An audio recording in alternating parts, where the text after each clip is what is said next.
Liverpool menunjukkan performa yang kuat untuk meraih poin penuh saat bertandang ke markas Girona. Kali ini, The Reds meraih kemenangan tipis 1-0 dalam pertandingan yang ketat. Pada Rabu, 11 Desember 2024, Liverpool mengunjungi Girona di Montilivi dalam pertandingan Matchday 6 Liga Champions 2024-2025. The Reds diperkirakan akan menang untuk mempertahankan posisi mereka di puncak klasemen sementara. Gol kemenangan Liverpool tercipta di babak kedua, tepatnya di menit ke-63 lewat eksekusi penalti Mohamed Salah. Girona tidak bisa membalas. Kemenangan ini menjaga laju sempurna Liverpool di puncak klasemen Liga Champions 2024-2025 dengan 18 poin dari 6 laga. Inter Milan mengalami kekalahan yang mengecewakan dari tuan rumah Bayer Leverkusen. Nerazzurri tidak tampil sesuai harapan dan harus menerima kekalahan perdana di UCL musim ini dengan skor tipis 0-1. Pada Rabu, 11 Desember 2024, Inter Milan mengunjungi B Arena, markas Bayer Leverkusen, dalam pertandingan Matchday 6 Liga Champions 2024-2025.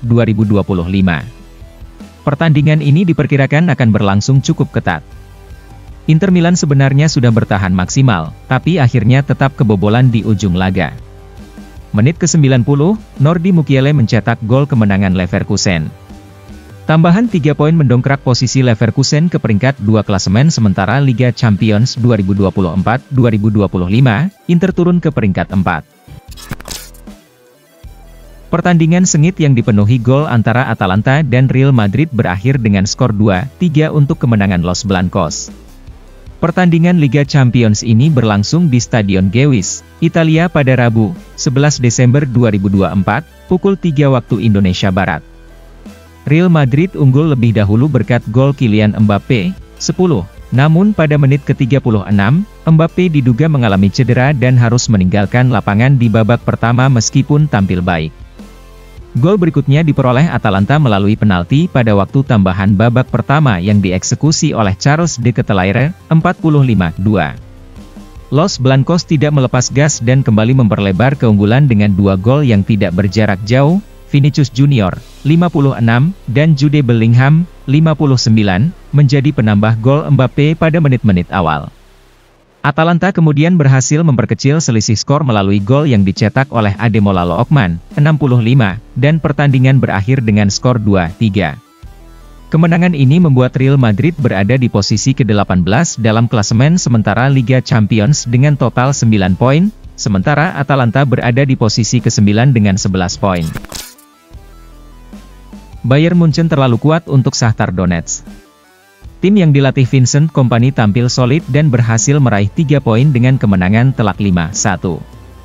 Pada Rabu, 11 Desember 2024, Bayern Munchen bertandang ke Veltins Arena dalam pertandingan Matchday 6 Liga Champions 2024-2025. Sesuai dengan prediksi, tuan rumah Shakhtar Donetsk kesulitan untuk menandingi permainan tim tamu. Shakhtar sebenarnya sempat membuat kejutan dengan mencetak gol lebih dahulu di menit ke-5 lewat aksi Kevin. Namun, Bayern dengan cepat membalas melalui aksi Konrad Laimer di menit ke-11. Setelahnya, Bayern mencetak 4 gol lagi masing-masing dari Thomas Muller, 45, Michael Olise, 70, 93, dan Jamal Musiala, 87. Tambahan 3 poin menjaga posisi Bayern di 8 besar klasemen sementara Liga Champions 2024-2025.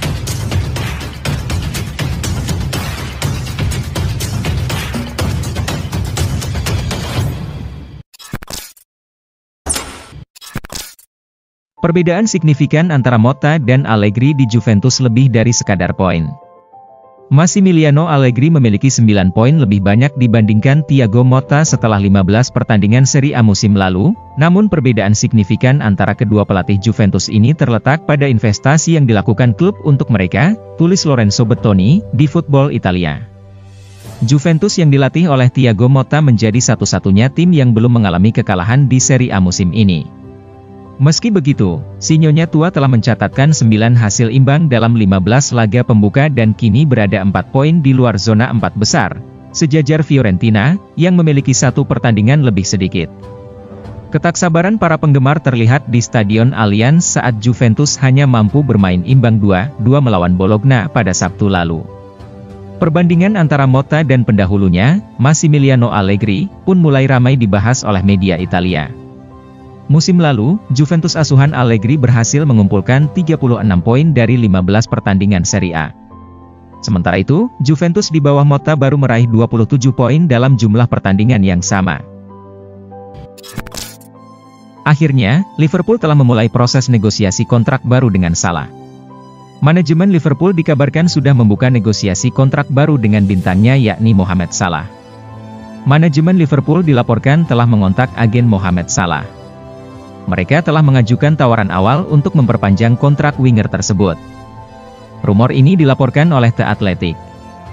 Namun, laporan tersebut menyebutkan bahwa saat ini kedua pihak masih jauh dari kesepakatan. Tidak disebutkan juga apakah Salah akan mendapatkan kenaikan gaji dalam kontrak barunya nanti atau tidak. Mohamed Salah sendiri sebelumnya sempat curhat di media. Ia mengaku posisinya sekarang ini lebih condong keluar dari Liverpool ketimbang bertahan. Desember sudah dekat dan saya belum mendapatkan tawaran untuk tetap di klub. Saya mungkin lebih cenderung untuk pergi daripada bertahan, ujarnya seperti yang dilaporkan oleh Goal. Anda tahu saya telah berada di klub ini selama bertahun-tahun. Tidak ada klub lain seperti ini. Namun pada akhirnya, keputusan bukan ada di tangan saya, kata Salah. Christian Romero, sindir, pemilik Tottenham usai disikat Chelsea. Tottenham Hotspur disikat Chelsea dalam lanjutan Liga Inggris. Bek Christian Romero menyindir pemilik klub soal investasi pada tim. Hasil tersebut membuat performa buruk Tottenham terus berlanjut. Tim asuhan Ange Postecoglou kini terjebak di peringkat 11 klasemen Liga Inggris dengan 20 poin, hasil dari 6 kemenangan, 2 hasil imbang, dan 7 kekalahan. Tottenham tertinggal dari para rival seperti Liverpool, Chelsea, Arsenal, dan Manchester City, yang berada di 4 besar. Kondisi itu membuat bek Christian Romero menyindir sang pemilik. Salah satunya terkait investasi pada tim. Bek Argentina itu menilai ada yang salah dalam upaya Tottenham Hotspur membangun timnya. Sebenarnya saya tidak mau mengomentarinya, tapi Manchester City mampu bersaing tiap tahun, kemudian Anda lihat bagaimana Liverpool menambah kekuatan timnya, kata Romero kepada Universo Premier Podcast, dilansir Talksport. Chelsea juga, meski sempat tidak berjalan mulus, mereka melakukannya lagi dan sekarang melihat hasilnya. Hal semacam itu yang harus diitu. Anda harus menyadari ada yang salah, mudah-mudahan mereka sadar. Dalam beberapa tahun terakhir, selalu saja begini, pertama pemain, kemudian staf pelatih berganti, dan orang-orang yang bertanggung jawab masih sama. Menurut Jamie Carragher, Chelsea calon juara Liga Inggris musim ini, tapi punya titik kelemahan. Legenda Liverpool, Jamie Carragher, percaya bahwa Chelsea akan menjadi salah satu kandidat juara Liga Inggris 2024-2025. Namun, ia menekankan kelemahan The Blues yang tidak memiliki kiper berkualitas, yang bisa menghambat mereka dalam meraih gelar juara. Manajer Chelsea, Enzo Maresca, menikmati awal yang menjanjikan sebagai pelatih Chelsea setelah menggantikan Mauricio Pochettino pada musim panas 2024. Saat ini, The Blues berada di peringkat kedua klasemen Liga Inggris 2024-2025, setelah menjalani 15 pertandingan. Ketika beberapa penggemar Chelsea mulai memiliki harapan besar, Maresca berusaha meredakan ekspektasi. Dia menyatakan bahwa Chelsea belum pantas dianggap sebagai salah satu calon juara Premier League musim ini. Namun, Carragher memiliki pandangan yang berbeda. Dia berpendapat bahwa The Blues layak dipertimbangkan sebagai salah satu kandidat untuk mengakhiri dominasi Manchester City dalam perlombaan gelar Liga Inggris selama 4 tahun terakhir. Mereka pasti ada dalam perlombaan juara. Anda bisa melihat beberapa pemain menyerang, tidak ada tim yang sempurna, kata mantan bek Liverpool dan Inggris itu kepada Sky Sports. Guardiola berharap Claudio Echeverri jadi sosok Messi di Man City. Pep Guardiola dilaporkan memiliki ambisi untuk mengubah nasib Manchester City dengan menciptakan sosok baru seperti Lionel Messi melalui pemain muda yang direkrut dari River Plate, Claudio Echeverri. Saat ini, performa Man City di Liga Inggris 2024 hingga 2025 jauh dari memuaskan. Phil Foden dan rekan-rekannya tampak kehilangan arah dan tidak dapat meraih kemenangan seperti biasanya.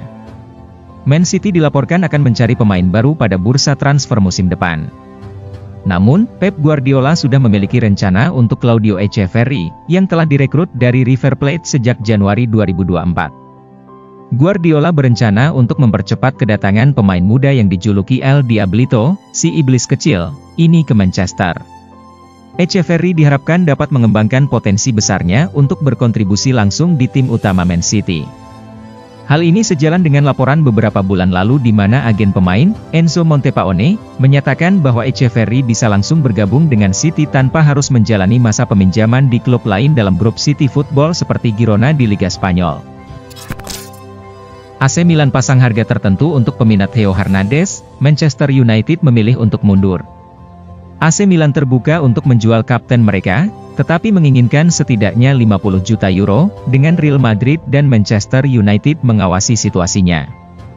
Masa depan Theo Hernandez di AC Milan masih belum pasti, dengan klub Serie A tersebut menetapkan harga 50 juta euro untuk pemain internasional Prancis itu di tengah ketertarikan dari Real Madrid dan Manchester United, menurut Calcio Mercato. Theo tidak tampil mengesankan musim ini bersama pemenang Scudetto 2022, dan hubungannya dengan klub saat ini berada di titik terendah. Nilai jual Theo telah menurun di musim ini, tetapi ia masih tetap menjadi aset yang cukup menarik bagi klub-klub seperti Real Madrid dan Manchester United, yang terus memantau situasi pemain Prancis itu di Milan. Di sisi lain, Ruben Amorim dianggap melihat Theo sebagai bek kiri yang ideal untuk formasi 3-4-3 yang diterapkannya di Manchester United. Setan Merah harus menghadapi kesulitan akibat masalah kebugaran Luke Shaw dalam beberapa bulan terakhir, sehingga mereka menganggap pemain internasional Prancis tersebut sebagai bagian penting dalam proses pembangunan kembali yang dilakukan oleh Amorim. Harry Kane didukung tembus 100 gol internasional, susul Cristiano Ronaldo dan Lionel Messi. Harry Kane, kapten tim nasional Inggris dan striker Bayern Munchen, mendapatkan dukungan untuk mencapai pencapaian bersejarah 100 gol di level internasional. Mantan pemain Inggris, Emile Heskey meyakini Kane memiliki potensi menyamai torehan Cristiano Ronaldo, Lionel Messi, dan Ali Daei dalam daftar pemain dengan 100 gol internasional. Sebagai pencetak gol terbanyak sepanjang masa Inggris dengan koleksi 69 gol, Kane terus menunjukkan performa konsisten di usia 31 tahun. Dalam wawancara dengan William Hill, Heskey menyatakan keyakinannya terhadap potensi Kane. Kenapa tidak? Dia adalah seorang pencetak gol sejati, itulah inti dari permainannya. Banyak yang mengharapkannya melakukan banyak hal, tetapi jika melihat statistiknya, itu sudah cukup menjelaskan, kata Heskey. Heskey juga menambahkan bahwa kunci keberhasilan Kane adalah menjaga kebugaran fisiknya. Tawaran Napoli untuk Jakub Kiwior ditolak Arsenal. Napoli dikabarkan menemui jalan terjal untuk mendatangkan pemain incaran mereka, Jakub Kiwior. Terbaru, tawaran pembuka Partenopei untuk sang pemain ditolak oleh Arsenal. Banyak spekulasi beredar bahwa Kiwior akan kembali ke Italia, dan laporan terbaru menunjukkan bahwa Arsenal terbuka untuk kemungkinan melepas pemain serba bisa tersebut dengan status pinjaman pada musim dingin ini. Juventus dan Inter Milan telah menunjukkan minat dalam beberapa bulan terakhir, namun Napoli kini menjadi yang terdepan untuk menyelesaikan kesepakatan dengan Kiwior saat bursa transfer Januari dibuka. Menurut laporan Tuttosport, Napoli telah mengambil langkah serius pertama untuk merekrut Kiwior dari Emirates dengan mengajukan tawaran awal sebesar 15 juta euro. Namun, Arsenal dikabarkan tidak tertarik dengan proposal ini dan akan meminta biaya lebih dari 25 juta euro agar Kiwior bisa pindah secara permanen bulan depan. Jose Mourinho terancam dipecat kedua kalinya tahun ini, setelah AS Roma kini Fenerbahce. Jose Mourinho, mantan pelatih AS Roma, berada dalam tekanan besar di Fenerbahce. Menurut laporan Diario AS dari Spanyol, masa depan pelatih berjuluk Special One itu akan dievaluasi jika Fenerbahce gagal meraih kemenangan melawan Athletic Club dalam laga Liga Eropa pada hari Rabu. Direksi Fenerbahce dilaporkan merasa kecewa dengan hasil-hasil musim ini. Meskipun saat ini berada di posisi kedua dalam klasemen Liga Turki, Fenerbahce tertinggal 6 poin dari pemimpin klasemen, Galatasaray. Situasi makin memburuk setelah kekalahan di derby Istanbul melawan Beşiktaş yang diperkuat Ciro Immobile pada hari Sabtu lalu. Jose Mourinho, yang baru saja dipecat oleh Roma kurang dari setahun lalu, kini menghadapi risiko pemecatan kedua dalam kurun waktu yang singkat. Kisah Kylian Mbappe yang pernah kesal kepada Lionel Messi waktu masih di PSG. Kylian Mbappe mengungkapkan bahwa ia pernah merasa marah kepada Lionel Messi ketika keduanya masih bermain untuk Paris Saint-Germain, PSG, setelah final Piala Dunia 2022. Mereka telah bermain bersama selama 2 musim di klub Prancis tersebut, yang dimulai sejak Messi bergabung pada tahun 2021. Dalam wawancara terbaru yang disiarkan oleh Channel Plus, Mbappe mengungkapkan rasa kesalnya kepada Messi setelah kalah di final Piala Dunia 2022. Usai final Piala Dunia, saat saya melihat Messi kembali berlatih di PSG, saya masih sangat kesal.